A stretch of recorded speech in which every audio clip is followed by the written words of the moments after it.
is 1944. The United States and its allies are on the verge of winning World War II. In the summer of that same year, in a small ski resort town in Bretton Woods, New Hampshire, the United States and 44 other nations met to discuss and design a new world economic order for the post-World War II era. Why is that important? Well, during World War II, the United States provided military aid, construction materials, and consumables to its European allies. Now, all of that material had to be paid for, and it was paid for with European gold. By the end of World War II, the United States held the world's largest gold reserve. And why is that important to today?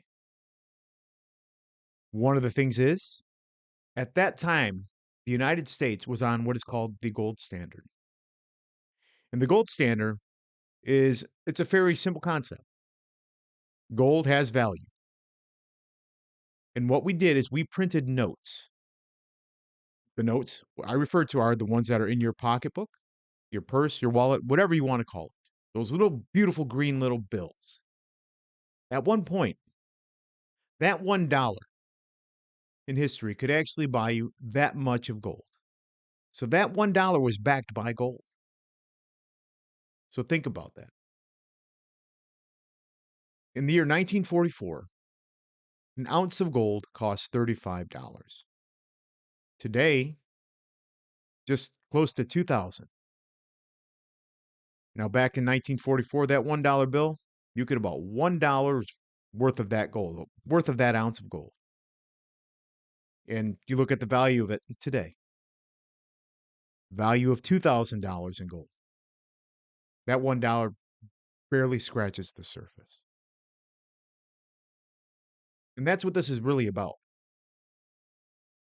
Our mistakes. Just after World War II, when these accords were signed, the United States took on a very large burden. And it's why we're in the situation we are today. During World War II, all of Europe was devastated. Whole cities, landscapes destroyed. These countries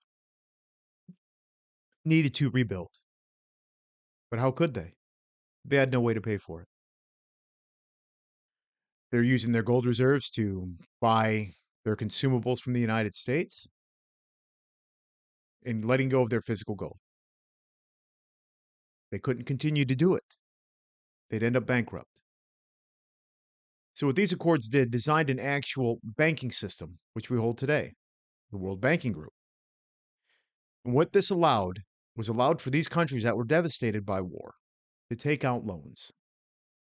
And they were basically using their own gold as collateral. So what would happen is if they defaulted on these loans, they would have to forfeit their gold. So of course, no nation wants to do that. So what they did is they were giving out these loans. Now, with the United States having the world's largest repository, world largest reserve of this gold, think of what that did to the US dollar.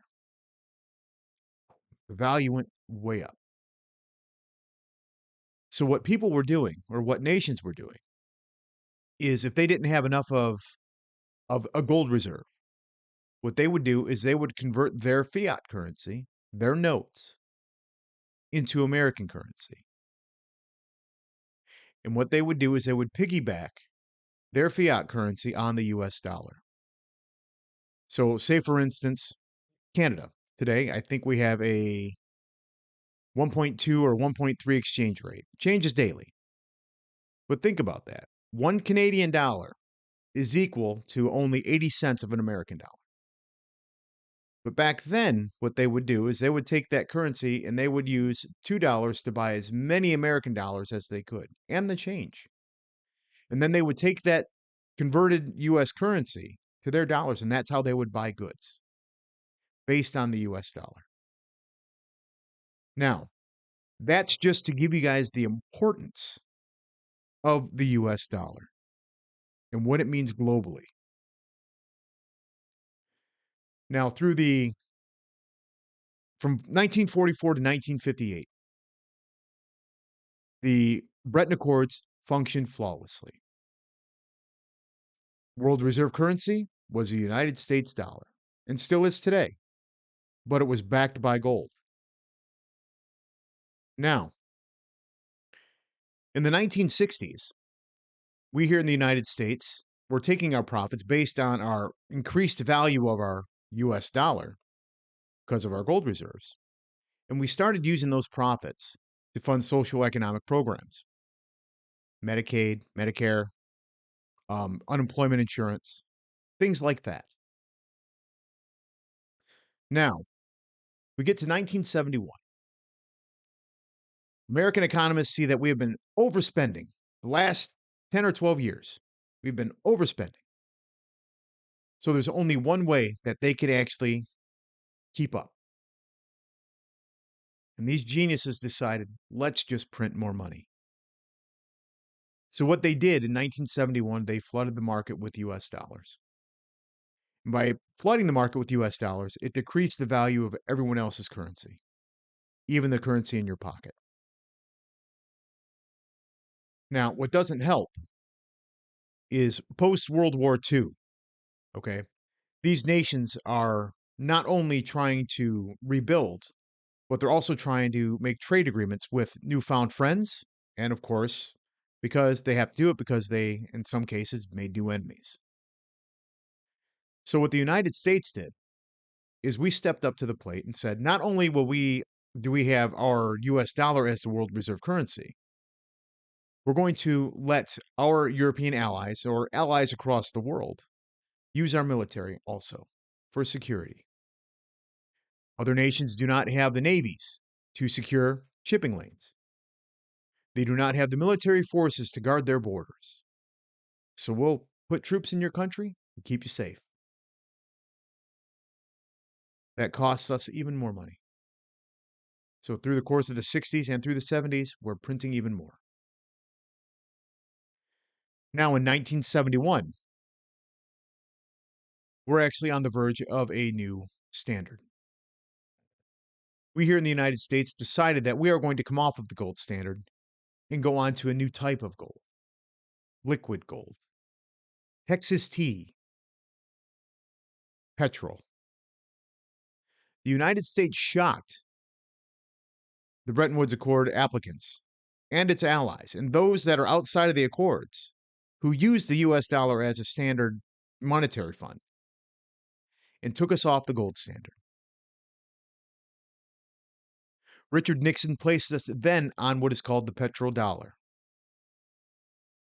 Instead of being backed by gold, the new gold, oil, would now back the fiat currency. But would still remain the global currency. So all funds, all transactions across the world will be made in US dollars because everybody needs gold. Or, excuse me, everybody needs oil. You have third world developing countries that are coming up that are bringing in machinery. They're buying vehicles. They're using and refining their oil. We, of course, at that time had a corner on the market. But unknowing to us, in 1960, a group of countries actually formed a small group called OPEC. At the time, they were harmless. But through the course of the 60s, the company grew, the allegiances grew, and they became nonstop profit. Billions and billions of dollars a year, just like today. They've gained in so much power, they got to the point where they said in the 70s, you know what? We're just going to turn off the spigots. We're done.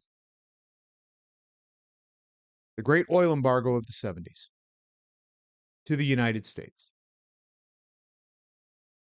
Back then in the 70s, we were paying $3 or $4 a gallon of gasoline based on that US dollar. And try to compare it to today's. Where today, yes, we've paid close to $7 or $8 in some places. But where I'm at, we've averaged out right around $3 a gallon today. Now, if you convert that into a 1970s dollar, imagine paying close to $13 a gallon. That's in today's funds.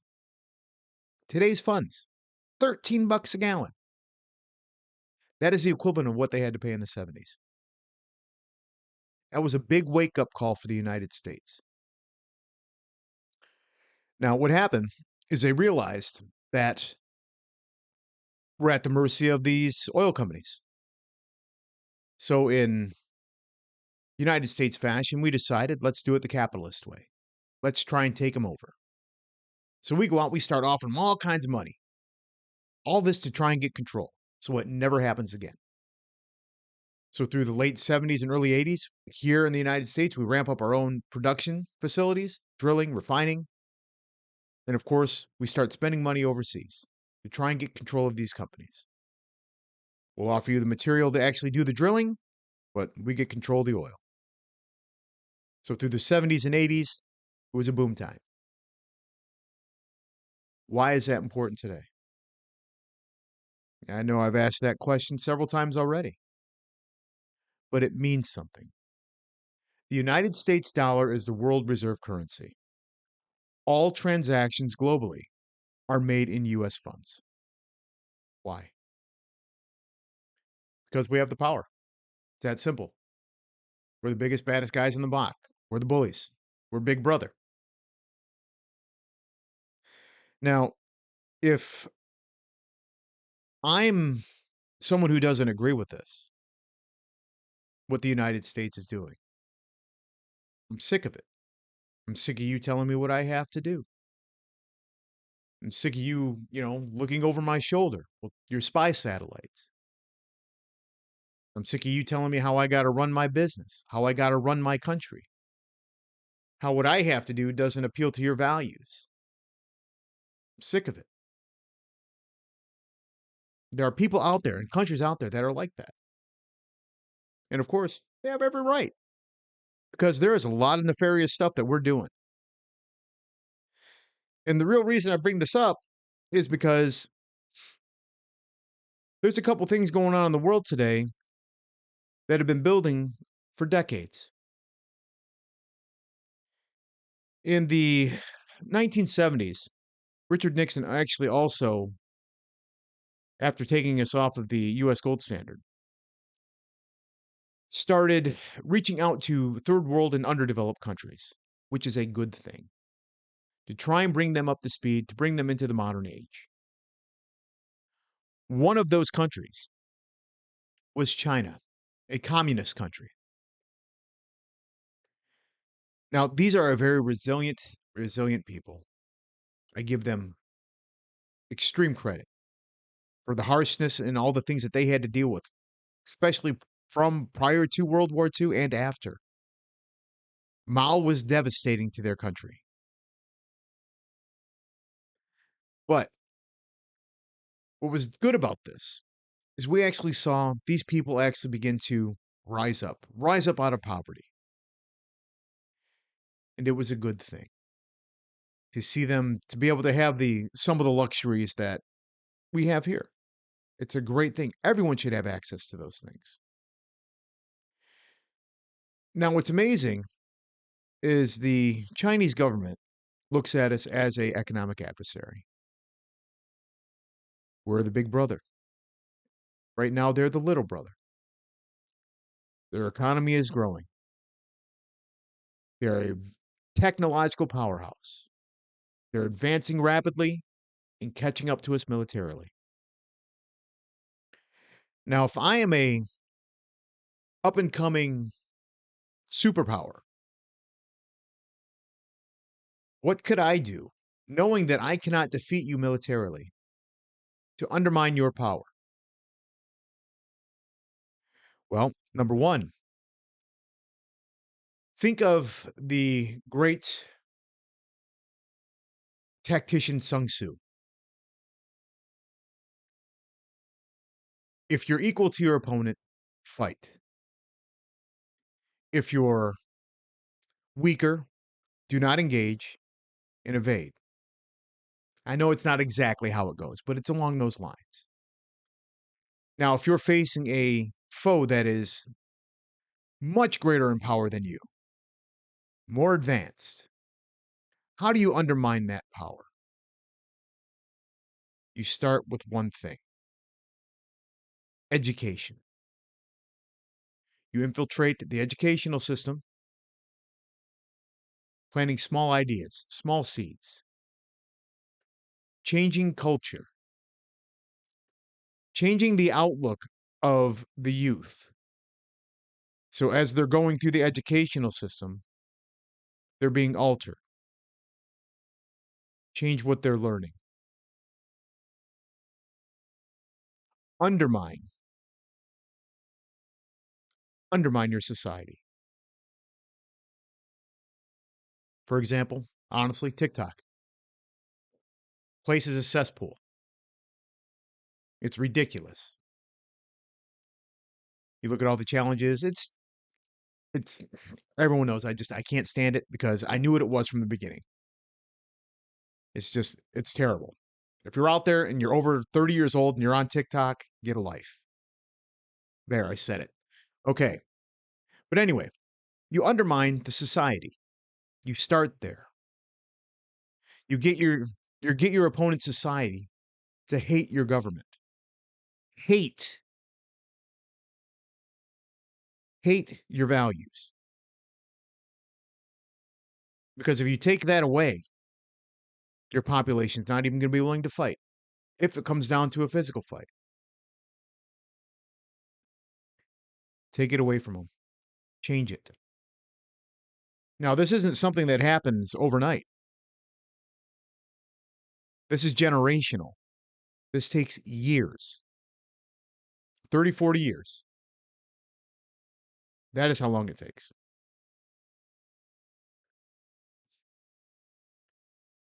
And it's happening to us now. Rome is burning. It truly is.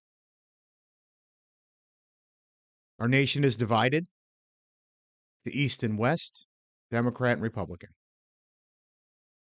just like Rome. When Rome fell, they were so overextended militarily. They overspent. They couldn't afford to fund simple projects. And those that they could were fought over, and actually there was so much um, debate behind them, they could never get done. Sound familiar? That's here in the United States today. We're so hell-bent on doing everything else overseas than we are taking care of things here at home. So it's inevitable. And we're on the verge. We are failing. We are no longer that superpower that holds control. The values that we originally stood for, they're no longer there. Half of the population doesn't believe in them anymore. And I'm going to ask you this.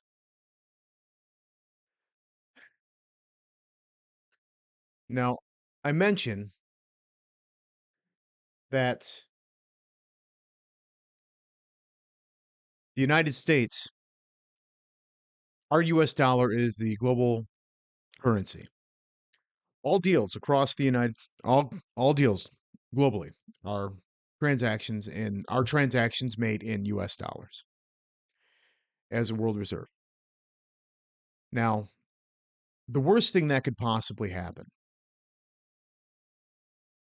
and this is why it is not good for us to be on the petrodollar. It was a mistake. It was a mistake made by our economists back in the 70s. Just in the last week and a half, I'm going to show you something. Some of OPEC nations, some of the production, and some of the big players on the global stage right now are deciding to convert their transactions from US dollars to the Chinese yuan. Now, I know many of you enjoy the luxuries we have here in the country and in the United States, in your hometowns. And I don't know if you know what it means if these major companies, these countries, start making transactions not in US dollars. What happens is right now, things are expensive. We see it every day in the grocery stores, the gas stations, online when you're shopping.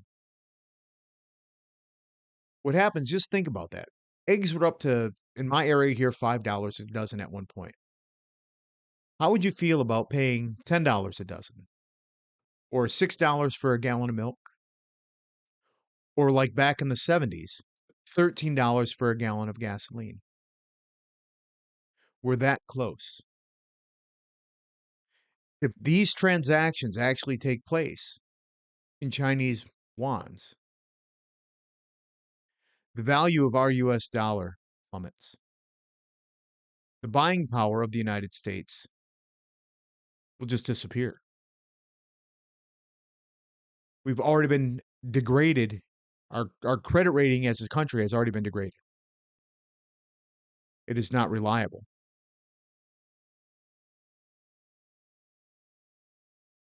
So what happens? Is one thing, and I hate saying it. There is a saying, it's more of a theory than a saying, but to give you an insight on it, it's called Thucydides trap. And what that is basically what we're experiencing now. We are the superpower. We are the ones way up here. Okay. Then you have all of the other countries set way down here below us trying to achieve, you know, economic stability as we supposedly are, or military power, control, allegiances, basically to be us in stature. So what happened? What happens is the one above tries to fight off, not fight off physically, but tries to hold back the rising power. Eventually, that rising power becomes equal to that superpower. And in order for that rising power to surpass that superpower must do one of two things, or will do one of two things. Either steps aside, lets the new kid on the block take control, or doesn't relinquish that power, tries to put down the rising power. And in this case, we have the Chinese. So what happens? Does the Chinese actually surpass us? Do we allow it or do we stop it?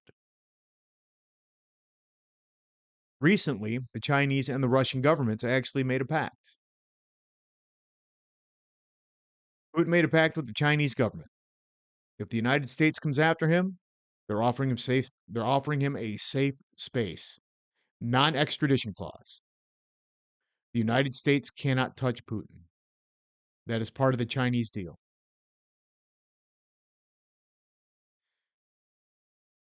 So now that the Chinese and the Russians are allied, what happens now, especially in Ukraine? Great Britain actually finally deployed and admitted to deploying uranium-tipped shells for their tanks. And the reason why that's important is because these uranium-tipped shells actually penetrate Russian armor easily. And the problem with those is uranium. The Russians look at these uranium-tipped shells as an act of nuclear war. Since these shells were sent to the Ukrainians, the Russians decided to deploy tactical nuclear weapons to Belarus on the border of Poland. So the next step has already been taken. We are literally on the verge of World War III. We're on that path. We have been on that path for 30 years.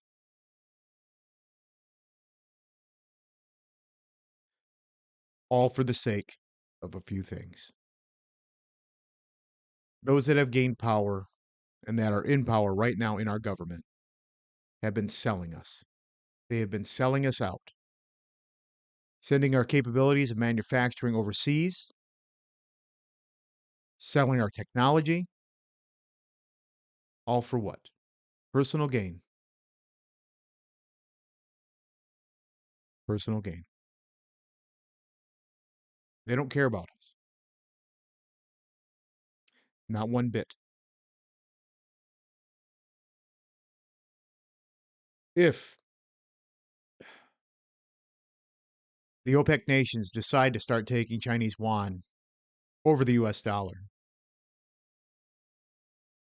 and that becomes the new global reserve currency,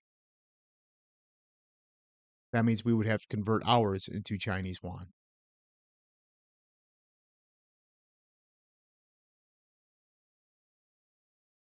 End of the United States. Welcome to communist America. This is what we've done. This is what we've allowed our politicians to do, to sell us out for personal gain. And guess whose fault it is? Ours. It's our fault. Because we see a name on a ballot, we see a face on a TV, we hear a fake news report, we vote these people back in office. We believe it. We need to get to the point where we can't allow that anymore, people. Not anymore. No more selling ourselves out. No more electing these criminals to office. And that's what they are. They're criminals. They're selling us. The United States is going out of business. We're almost there. So I certainly hope that things that are going on in the world right now wakes you up. You can't bury your head in the sand anymore. You can't do it. Use your power. Use your vote. Otherwise, it is over with. Start learning Mandarin. Start learning Mandarin now. Because eventually, we're all going to have to speak it. I just pray to God it's not in my lifetime. And I pray if I do end up having children that it's not in theirs. Pray it's not in yours. I'll talk to you guys again soon. Good night.